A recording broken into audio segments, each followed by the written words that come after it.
Every Mega Man series has their best game. The X series has X1, Battle Network has 6, Star Force has 3, and the Classic series has Mega Man 10. And, wait, that's not what people think? The story was lame. Yeah, that's not true. Anyway, the Mega Man Zero game that's considered to be the best in the series is Mega Man Zero 3, released on April 23, 2004 for the Game Boy Advance.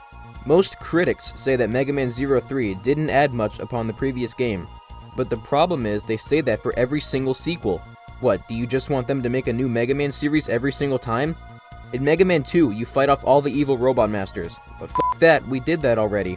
How about instead you play as Dr. Light, who sets off on a quest to become the strongest martial artist in the world, and learn the sacred art of the Hadoken. Wait, what was I talking about again? Oh right, Mega Man Zero. Despite critic reviews, the fans themselves have many good things to say about Mega Man Zero 3, such as the enjoyable boss fights and gameplay.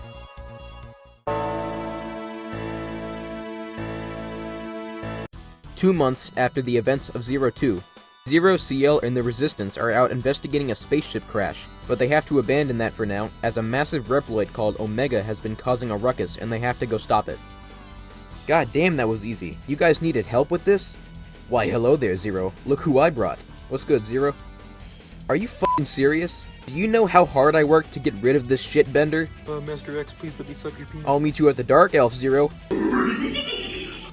Zero goes after the Dark Elf, fighting off Dr. Wile's many goons. Dr. Wile launches a missile towards a residential area, that kind of stuff.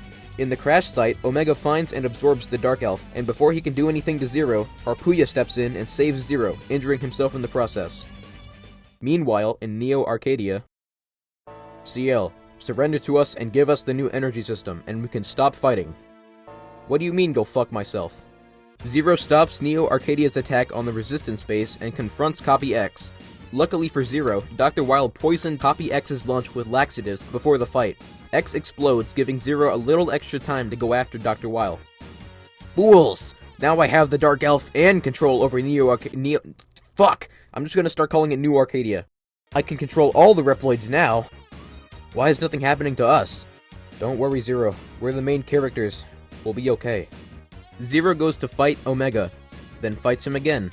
And again, except this time he looks like Zero, and is supposedly the real Zero. Or at least in the real Zero's body. That doesn't matter though, because our Zero is the best Zero, and with the help of the 3 X-Guardians, we destroy Omega. Oh yeah, and X dies too.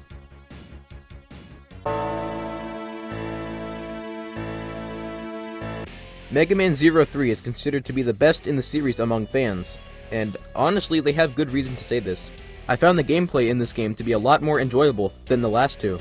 Mainly, no, entirely because of Zero's customization chips that you can get through collecting secret discs throughout the levels or defeating bosses.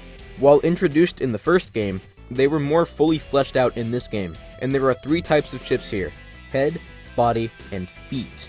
The different chips are very useful, but not too useful to make you feel overpowered. You can select up to 3 at a time, 1 for each body part, and you can mix and match them to match your gameplay style. Or, if you enjoy the feeling of stapling your balls to the floor, pick none. This game also introduces a new Cyber Elf system. Now, instead of choosing the 3 that you want for the mission before the mission starts, you can pick whatever elves you have on hand at any given moment. Now, there are 2 types of elves: Satellite and Fusion Elves. Fusion Elves are the same ones that we've been using. You activate them, they give you stuff, they die. Satellite ones, however, will constantly give you your benefits. Or so the wiki says. I could never get these to work. Do the thing. Do whatever the thing... What are you doing? You're just flying around. What? Give me the... You said you'd scatter life energy. You piece of shit. How do these things work? Mega Man Zero 3 also introduced the cyberspace, which are these doors here scattered between levels. Entering them takes you to this cyberspace. But bring a barf bag because this place looks like the inside of Shrek's asshole. There are fewer enemies, and enemies from Mega Man Battle Network appear if you have a save file of the game. It's not worth the nausea though. There's also some other things from previous Zero games that make a return this go around, like New Game Plus or code names.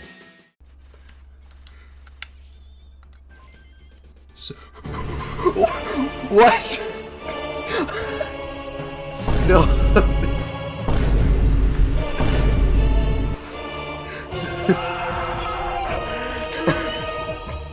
The visuals and sound of this game look and sound great, as Mega Man games usually do. The story in this game is probably the best in the series, definitely better than 01 and 02. Of course, a Mega Man game isn't a Mega Man game without its bullshit. Am I the only one that noticed an excessive amount of death spikes throughout this game? Like, look at this shit. It's just a room full of spikes, what the fuck? I found the bosses in this game to be really unpredictable sometimes, especially ones like Deathtanz Mantisk. You need some fucking foresight, future-seeing abilities to see what he's about to do next. I'm gonna smack the shit out of whoever designed this boss. Ironically, the final two bosses were much easier than the rest of the bosses. Overall, I had a lot of fun with this game, despite its difficulty, and I think it's the best game in the Mega Man Zero series.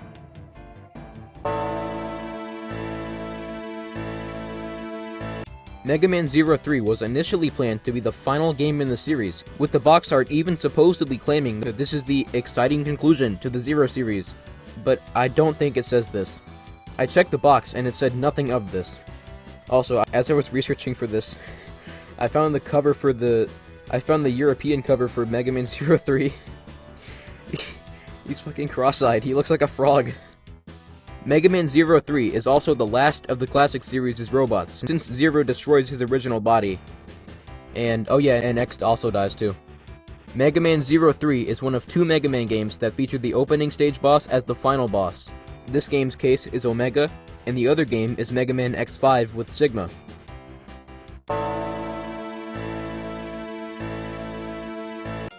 Mega Man 03 is, in my opinion, the best game in the Zero series, and is one of the best games in the entire franchise, though it is one of the more unforgiving ones. Some parts make it easier, like the new Cyber Elf system, but other parts make it more challenging, like the boss fights. I hope we see more like this in a new Mega Man game. Not Mega Man 05 for obvious reasons, but something like ZX3 would be pretty cool. Unfortunately, Mega Man hasn't gotten much recently besides things like merchandise. And even then, most of it is just... Okay, off topic here, but Impact font feels unprofessional to me, like it's second to Comic Sans. Maybe it's cause it's the meme font, but if the font they use is the same font that's used in shit like this, then it just gives off a half-assed feel. Anyway, Mega Man hasn't gotten much recently. But hey, we've got great games like this one to enjoy now. Tens of thousands of people just told Capcom how much they want a new Mega Man game in Dino Crisis, so maybe we'll get something new soon. But for now, we still have great games like Mega Man 03. And Mega Man 10. Why do people say this game isn't great? What? Come on, guys, come on.